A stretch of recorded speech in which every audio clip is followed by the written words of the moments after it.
Hello, Internet, and welcome to Buddy Reads, where I, Elliot the Purple-Haired Doofus, read a small section of a book and review it for you. Today we are continuing our journey through Wizard and Glass, and concluding the story Susan, which is basically chapters 9 and 10. I hope you've read up to that point because I do not want to ruin anything for you. This section is a lot of romance. So much romance.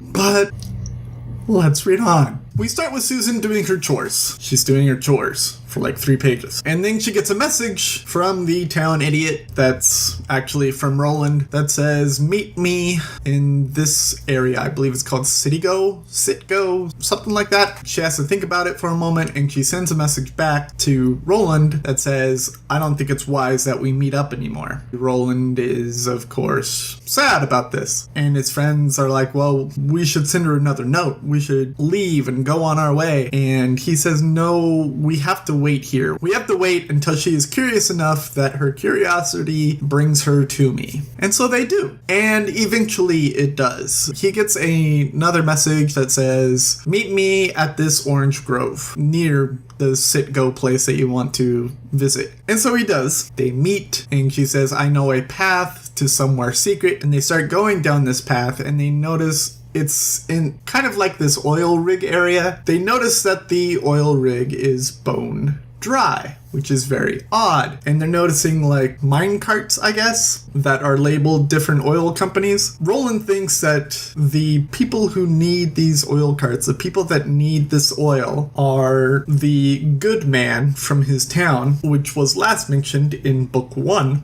And he tells a tale about how there is a cook that was killing children for the good man, because the good man is all about death. And then they move on through the path, and they get to a place that is secluded and secret. And they have,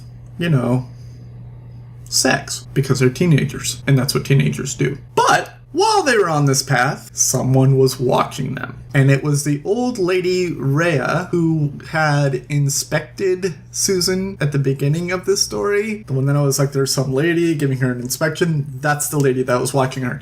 And she was watching her through a crystal ball, which in the book is called a glass, which means I was wrong yet again. That statue off in the distance that was covered in glass is not the titular glass. The glass that is mentioned in the title is a crystal ball, and Rhea is using it to spy on teenagers having sex. The perv. Anyways, they have sex, and Susan says to Roland, basically, tell me that you love me and you love me always, and take me away from this, or leave me alone. And Roland says, I can't take you away from all of this. And they both cry and they have to split and it's romantically sad and blah. Roland goes back to his place. Susan goes back to her place. We don't really hear from Roland that much because this section's more about Susan. And when she gets back to her place, her maid notices that she is acting differently, that something has happened to her, and her maid actually tricks her into leaving the house to go get her dress redone. While it's getting redone, though, the old man that she is supposed to be betrothed to can't take it anymore because he sees her naked and can't control himself and he sexually assaults her. That's as graphic as I'm going to get it, but Stephen King goes way farther than that. And so Susan is obviously mortified by this guy, doesn't want to be around this guy anymore, but she already told Roland that,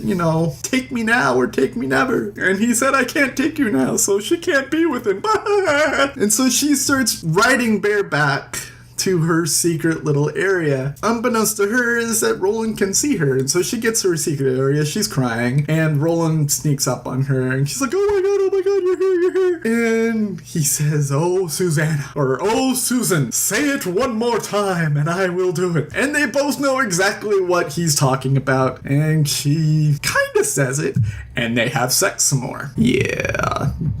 They have a lot of sex. This time, Susan doesn't feel like she's being watched, but Roland does. And he kind of lets that go, and they fall asleep in each other's arms. Rhea is using the crystal ball on her. She is able to kind of move her in her sleeping state. So she's controlling her, and she controls her to go down to the river and cut her hair.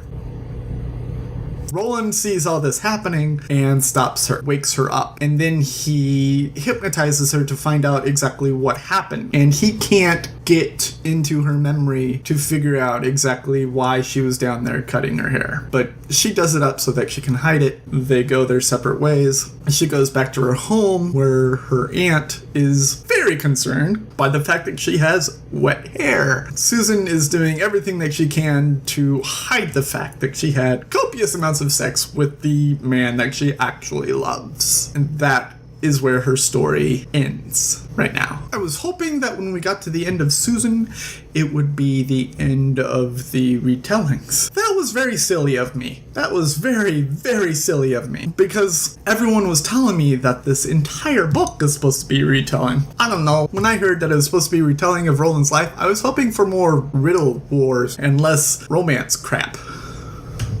But here we are. The next section is called Interlude, so that's why I was like, oh, this is the next huge chunk. No, it's like 2 or 3 pages, all covered in the next video. Because I'm very, very tired. I was surprised I was able to get through that in one day. If you like what I'm doing, go ahead and hit the like button, or hit the subscribe button with the little bell thingy right next to it, or leave a comment letting me know that you like it, or leave a comment letting me know that you don't like it, or leave a comment letting me know that I got something wrong, or leave a comment letting me know that, I got something really right, or leave a comment letting me know that, you want to tell me something about how you felt while you read this section. Just leave a comment. Any one of those things would be very appreciated right now. I've been Elliot the Purple Hair Doofus. This has been Buddy Reads, reminding you to watch your Pajama Radius, and I will see you all in the next section of Wizard and Glass by Stephen King.